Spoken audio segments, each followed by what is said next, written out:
boop, beep boop, beep boop. A Just the Network production. Beep boop boop. That sounds good.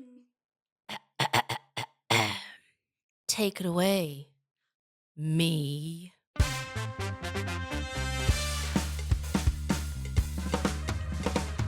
Hello, Gistners, and welcome to Just the Gist. I'm your host, Rosie Waterland, and in this podcast, I tell entertaining stories about anything and everything, but with just the gist of what you need to know to help you sound impressive at a dinner party.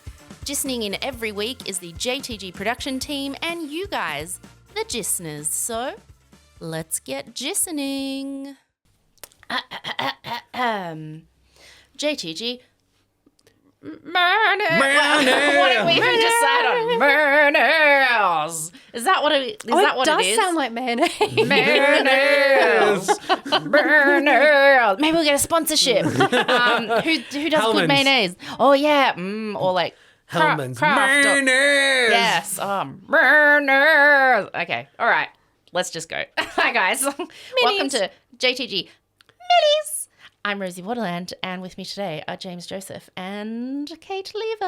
Hello. Heyo. Our regular sized episodes are on, when do they drop? Thursdays. Mm-hmm. And these drop Wednesdays. or other time. Wednesdays. You know. But consume them when you like. Yes, you may consume them when you like, but these are basically stories that aren't long enough for a full long episode, but are still cool stories that I want to give just the gist of. So that's this. You're welcome. You're welcome. All right, let's go. Let's launch in because it's a murder. I'm really excited about this.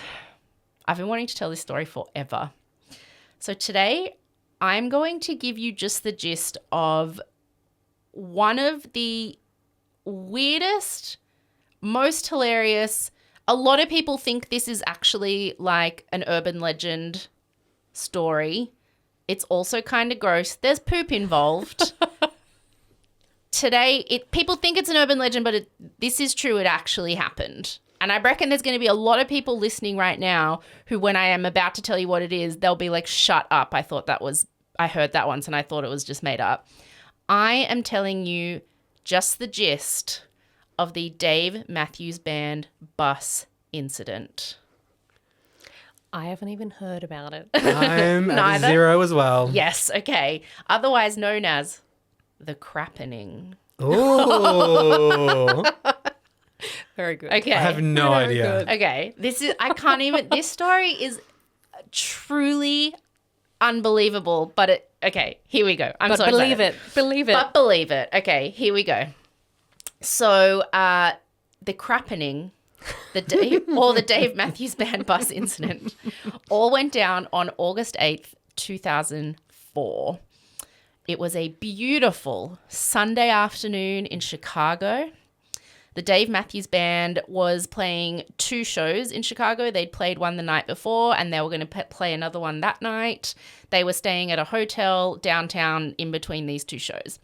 And on this beautiful Sunday, a Dave Matthews Band tour bus was being driven across the Kinzie Street Bridge by one of the roadies. Are you allowed to call them roadies? I think so. Yeah. I don't think that's a slur. I don't know. It's like you're not allowed to say carnies. You have to say, like, it's roadies. I think so, yeah. One of the crew members, Dave Matthews Band crew members, was driving one of the tour buses. Apparently they had about 5 for all their crew and whatever, musicians and everything. He was driving this tour bus across the Kinzie State Bridge, this guy called Stephen Wall. No one was on the bus but him. He was just driving it himself back to the hotel. Also on this beautiful Sunday was a boat tour happening on the river below the Kinzie Street Bridge because in Chicago there's a lot of incredible architecture. So they have look at Kate's face. I'm worried. She's like, I know where this I'm is going. When's the poo coming? In Chicago, they have incredible, the city has incredible architecture and it's all along that river. And so they have these big, beautiful, open, ferries, open roofed boats that go along the river and do tours of the city and the architecture. So this was the Chicago Architecture Foundation was doing a boat tour on the river on this beautiful Sunday. Gorgeous. The boat was called Chicago's Little Lady. Oh. And it's got about 120 people on it, all enjoying this beautiful day, looking at the buildings on the river. So this boat happens to be going under the Kinzie Street Bridge as this Dave Matthews Band bus is driving across the Kinzie Street Bridge. Uh-oh. Now, Yeah. here's where I need to give you a little bit of just the gist information about bridges like this in Chicago. Most of them have, like, they're made of metal grates instead of solid surfaces because Oh. it snows a lot in the winter. It gets freezing, and the grates are good because they're just as strong as a road, but they don't get icy in winter because the water It can go falls through. Oh, interesting. And so, like, there's no need for complicated, like, drainage systems or Yeah. whatever. So it's all open grate that you drive across instead of solid road Uh-oh. on this bridge. Oh. Now, any physicists in the room can explain to us the speed at which the boat is heading to the bridge and the bus is driving across. We have a bus driving across the bridge and a boat heading under a bridge, and they are about to the boat is about to be directly underneath this bus at the exact moment that the bus is driving over. So Stefan, who's driving this tour bus that goes around the country with a lot of crew members on it for a long time, they have toilets on these buses, obviously. And the thing with toilets on like caravans or camper vans or buses or whatever is, you use them and it goes all your refuse or Excrement. well, I think mine was. You said that like it was the nicer way to put it, Rosie. Disgusting shit. It's pronounced shit. All there. Everything that goes into the toilet goes into the septic tank. And then when you get to certain points, like Pump all stops, campsites and stuff have... pump it out. Yeah, Yeah. they have a Dump dump it, zone yeah. and you dump all of it into the dump zone, right? I'm assuming maybe because they're in a city, I don't know, they haven't been... Because you don't just have camper van poop dump sites everywhere in cities. They're things that you find at caravan parks and stuff like that. But I guess Stefan, the driver of this bus, he was like, oh, like our septic tank is full up. I got to empty this thing. He was probably getting beeped at from I was going to say the cockpit, the driver's area. Seat. Yeah. Can you tell I don't drive?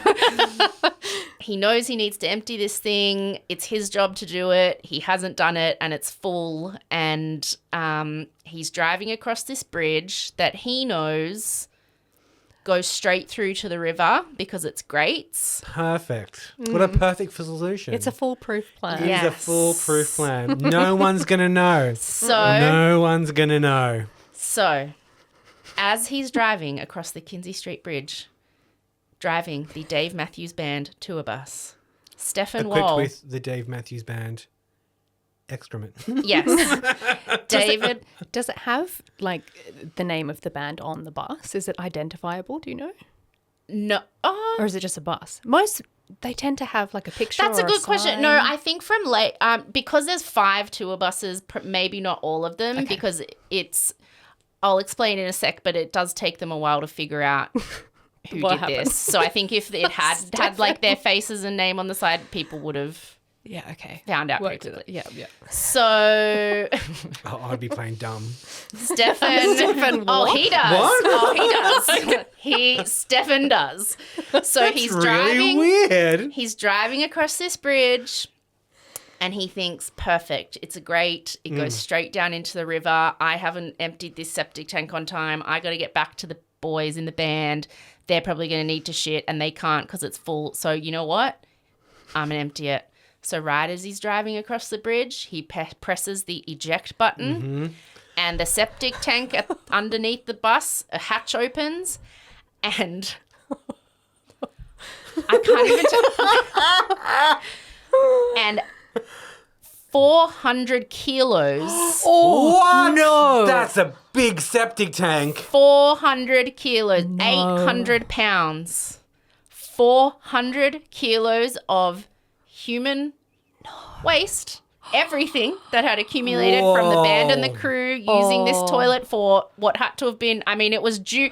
I think the reason he's dumping it here is because it's overdue for an empty. Yeah. That gets dumped out the bottom of the bus through the grates. Oh, no. Right as Chicago's little lady Oh my God. is steaming across right underneath. And in what is possibly, I don't know if you would call it the world's most perfect timing or worst timing, but every single one of those 400 kilos of human waste falls on directly onto Chicago's little lady and onto the 120 people on board. Oh. Who were all out on the roof of the boat because it was a boat tour to look at the buildings around you. Oh, my God. And especially when you go under a bridge, it's kind of exciting. You look Yeah, up you're like, down the bridge, ooh, everyone looks wow. up, mouths Everyone look open. up. Oh, my God. Mouths open. One passenger Oh. at the time, Mike Scarpelli, gave, he was interviewed on CBS News afterwards, and he said, Gross. we were doused from head to toe. Oh, my God. Hair soaking wet, literally covered in urine and feces. There were older people with limited mobility who couldn't move. There was a pregnant lady who was beside herself. Oh, my God. One guy says, Tracy Dangot, who was 29 at the time, said he had a motorcycle helmet in his lap because he and his girlfriend had ridden motorbike there, and he said it basically became a soup bowl. Oh, oh, my God. Wow. It basically became a soup bowl. Oh, my God. So this is like not one of those things where it falls through and then like a little bit lands on the edge of the boat and people. This literally drenched at least, they say, 80 of the 120 people on Chicago's little lady. Chicago's little lady Smack bang in the middle of the got Poor showered, lady. splash zone. got showered in shit. Oh, my God. So- showered in shit. Showered in literal. 400 kilos. Yeah. I can't move past So- that. I can't even process how much that is. So did you notice I paused before because I actually went back up to double check? Double check, 800 yeah. pounds. That's about 400 kilos. So that is so much. That's a lot of shit. it's a lot of shit. It's a big bus. It's a big tour bus. So the passengers on board start panicking. They are literally drenched. And they go running up to crew members, tell them what happened. The crew's so confused. The captain finds out and the captain's like, what? And then it's been disputed what happens next because the tour company insists immediately we turned around and went back to the dock. But passengers on the boat say, no, the crew kind of seemed like, well, stuff happens on the river. And they were like, do you want to finish the tour? Like the crew asked us, do you want to No. finish the tour? And we were like, no. And also you should call the police because like someone just did that. There are people on the boat who said they saw the bus like as they were sort of getting to the bridge, they saw the bus and like, so they knew like something up there had just... Well, it wasn't a giant bird. No, yeah. Well, how big would the bird have to be? You Big know? bird. So the captain, who is only, she's a 24-year-old woman, this captain. no. She swings Chicago's little lady around and she's like, oh my God, when she finds out, she's like, we've got to go back. What a so day they, at work. They go back to the dock. The passengers get like disembark and they're all hysterical. And again, this is where things like the story is disputed. Like the tour company insists like we offered everyone refunds. We were like, we called the police, we called emergency services. And a lot of the passengers say, no, like first of all, they said, do you want to finish the tour? And then we got back and they were just kind of like, well, Bye. see ya. Yeah. Like they say, I mean, who knows what is... But there's nothing, I'm sure there's nothing in their procedure manual. It should be like, Yeah. what happens when 400 kilos of shit Well, lands on the boat? you at least offer a refund. You know Yeah. what I mean? But then what is a crazy detail to me is they cleaned like the boat, like I don't know to what grade or who tests and decides. They did another tour that afternoon at 3 No. p.m. They did another tour that afternoon at 3 p.m. So, Surely I it don't... still smelled. I mean, I do remember when I worked at JB Hi-Fi, we had a phantom pooper. We would randomly find in the DVD section poo swiped on DVDs. Oh And my God, people we never caught them. We never caught them, but it was like, oh, the phantom pooper strikes again. And I remember being really grossed out because at JB, they have this machine out the back that wraps the plastic around the DVDs, you know, that tight plastic around it. And I was like, those DVDs are like written off stock, right? Like they're Audi 5000. We're not. And it's like, no, they told us to just take it out the back, take the plastic off and just rewrap it. Oh my God. And like sometimes someone would bring a DVD and I'd be like, oh, I wonder if that's like the copy of Sophie's Choice that I know was covered in shit. I'm like not wanting to touch it. I'm like, there you go. But I mean, they went back out at 3 p.m. So apparently there was about 20 passengers that went to the hospital. Everyone was encouraged to get like hepatitis tests. The 20 people who went to the hospital needed to, I think it was, they were worried they had swallowed. They were the ones who were mouth open. Wow. Mouth open. Look under the bread. Yeah. Oh my God. But they all got cleared and were apparently fine. As fine as you can be As if you've fine as experienced this. As fine as you can be if you've experienced this. So straight away there was like, it became this huge story in Chicago. Who did this? Who did this? There were some people on the bridge who had seen the bus, and there were some people behind the bus who had seen it happen, and they took the license plate. Oh, good. Because they were like, Yes. they should not have done that. Surely this is not how this works. Yeah. And so with the license plate, they traced it back to this like person who worked for Dave Matthews Band and was kind of like, all of the Dave Matthews Band tour buses were registered to this guy. And he was like, well, I didn't do it. I was in the bus parked outside the hotel at that time. And then he accounted for the other buses. And then he was like, Stefan, like, where was your bus? And Stefan was like, oh, totally. Yeah, I was parked at the hotel that time too. I was parked at the hotel. Stefan. And so this guy and Dave Matthews Band were like, absolutely not. It was not. All our buses are accounted for. We had nothing to do with this. They offered DNA. They were like, we'll give DNA. They even said, wait, to test against the poo? excrement? yeah, to like Oh, wow. prove that it's not their poop. That would have been an amazing episode of CSI. Yeah, to prove it's not their poop, right?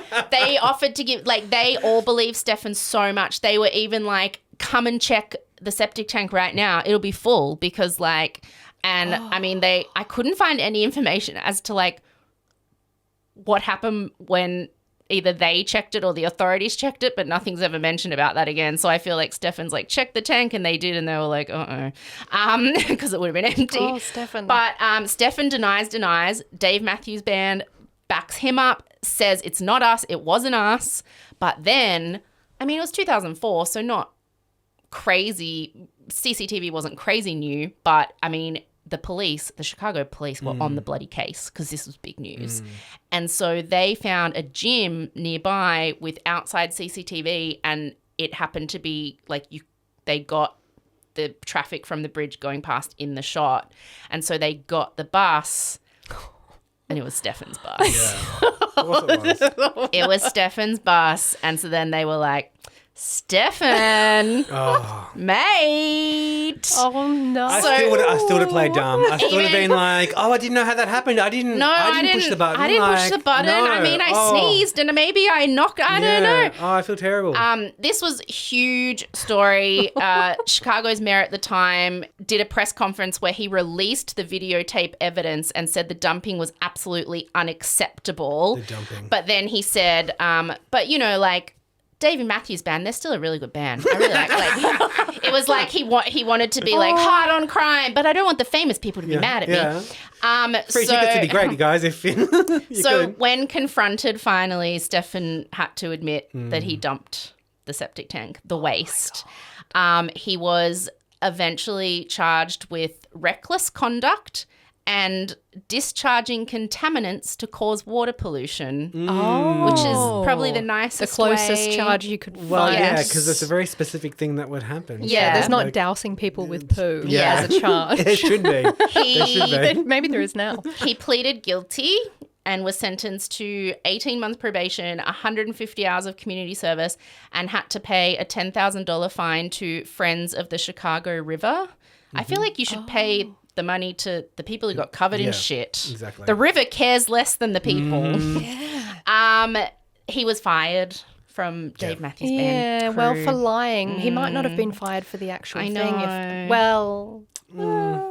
Anyway. Maybe it's like with the mushroom lady where she told a version of the truth that was like, he could have just said something instead of just flat out denying. He could have told a version that worked, like it was an accident or you know. But instead denying it, it was like, well, then once we see the bus there, we know that you did it. Exactly. You idiot. Saying he was at the stadium or wherever it was, Yeah, the it's concert, like, was come on. a mistake, Stefan. So Dave Matthews Band fired him. They ended up paying $200,000 to settle a lawsuit with the state of Illinois, and they paid another $100,000 to be split between the Chicago Park District and Friends of the Chicago River. I couldn't find anywhere, because I did read that passengers, some of them did take legal action, but I couldn't find anywhere that any settlement was reached with any passengers. Wow. God. I mean, maybe it was, but I couldn't find it when researching this. Dave Matthews Band also had to agree to keep logs of when their buses empty their septic tanks, which, like, I feel like, shouldn't you just be keeping track of that anyway? Then you wouldn't have gotten into this mess, but okay. So then this became like folklore, urban legend. I remember hearing this story a couple of times over the years and being like, okay, like, sort of like, but is it kind of like our Prime Minister and Engadine Mackers? I was going to say Engadine Mackers, Like, is it like you hear it, you think it's probably true, but is it like there's no proof? Like, so I don't know. It became like folklore. 20 years later, in 2024, there was like press revisiting the story, and they had found that a couple years earlier during COVID, this guy had realized that there was no Wikipedia page about this A major event. oversight. So he made the Wikipedia page for it. God's work. And while this guy, his name's Lucas Xavier Symes, he, after launching the Wikipedia, thought like, you know, I wonder where all these people are. Like, this is a crazy story, and there were so many people involved, and it's been almost 20 years, and it was COVID, so he had nothing to do. So he's like, I'm going to make a documentary. So he launched a Kickstarter saying he wanted to make a documentary called The CRAPPENING.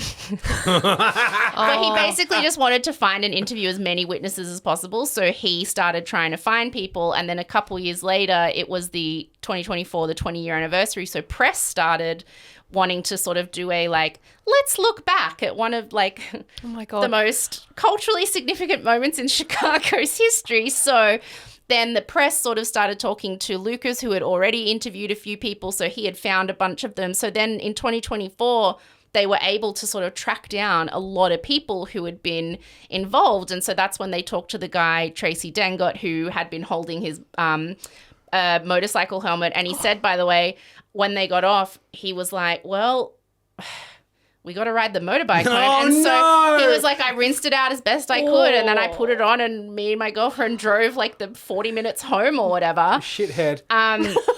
He said in 2024 when interviewed, it's one of those things that's had more importance than the cultural zeitgeist than it possibly should. I disagree. What the hell? Why are we talking about this 20 years later? Come on. What do you mean, what the hell? It's the best thing to talk about ever. He said it was the worst experience, and it took him a while to find it funny. And that seems to be a trend amongst all the people they interview. They're like, yeah, 20 years later, I find it funny.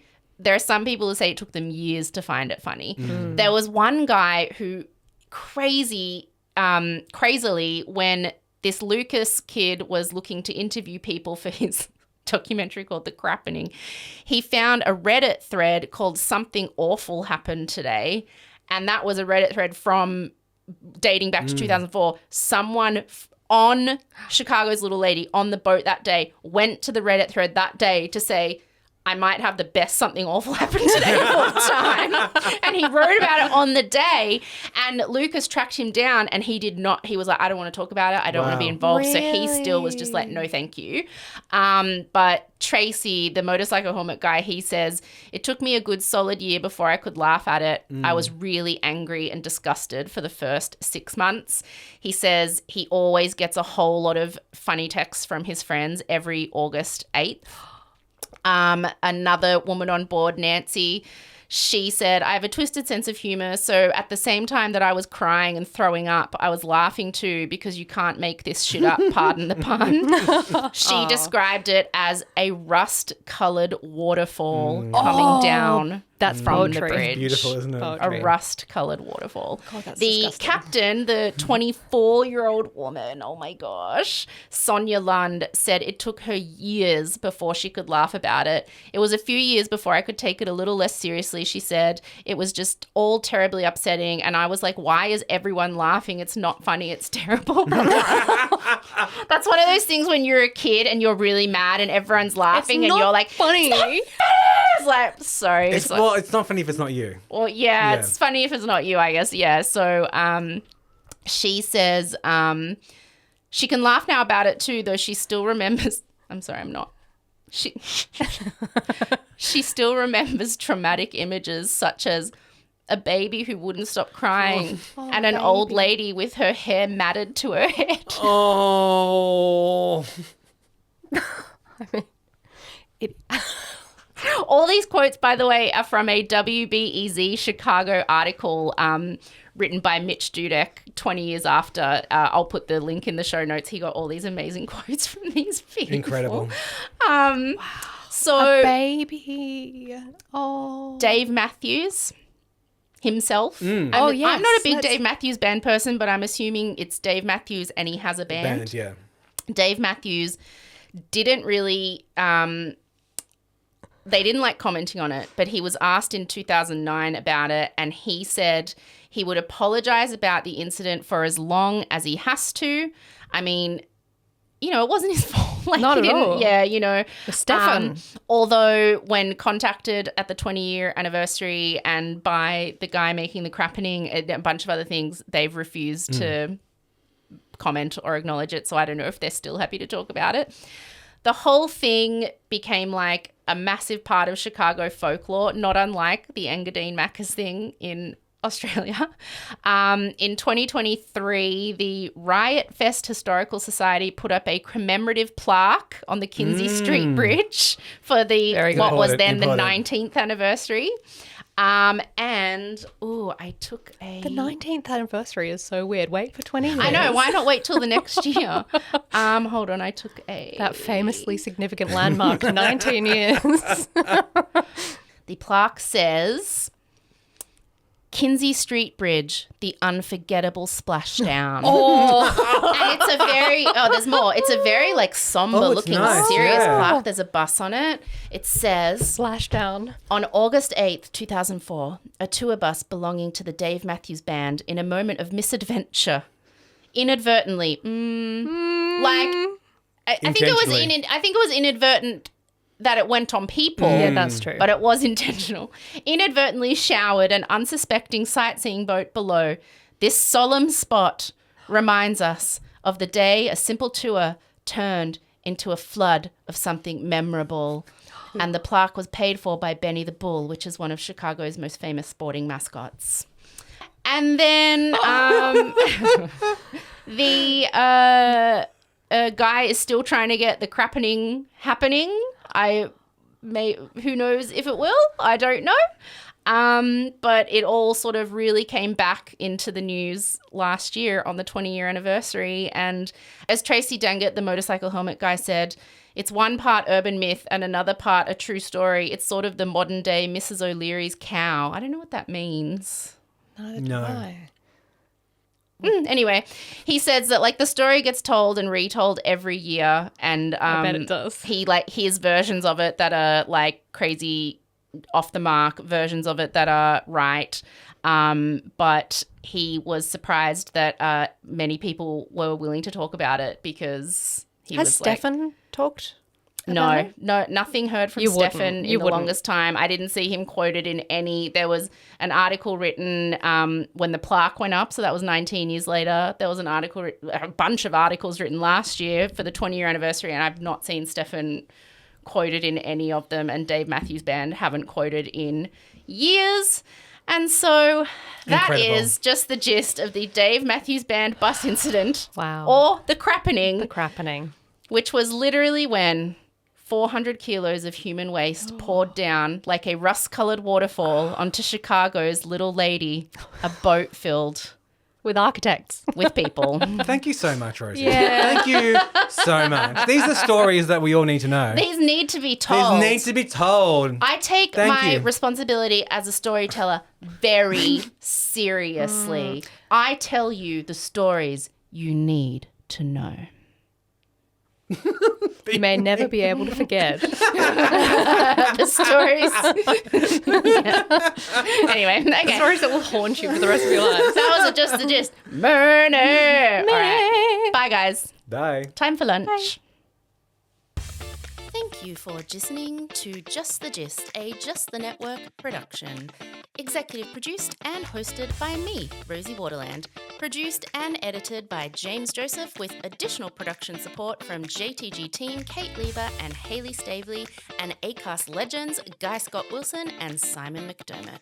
Looking for breaking news? It drops on the Just the Gist Patreon every Tuesday, along with a whole lot of other bonus audio, video, and behind-the-scenes content, which you can access for just $1, $1 a week by clicking the link in the show notes or searching Just the Gist Podcast on Patreon. Follow Just the Gist on Instagram and TikTok at Just the Gist Podcast, and watch the video version of every episode on our YouTube channel, also at, funnily enough, Just the Gist Podcast.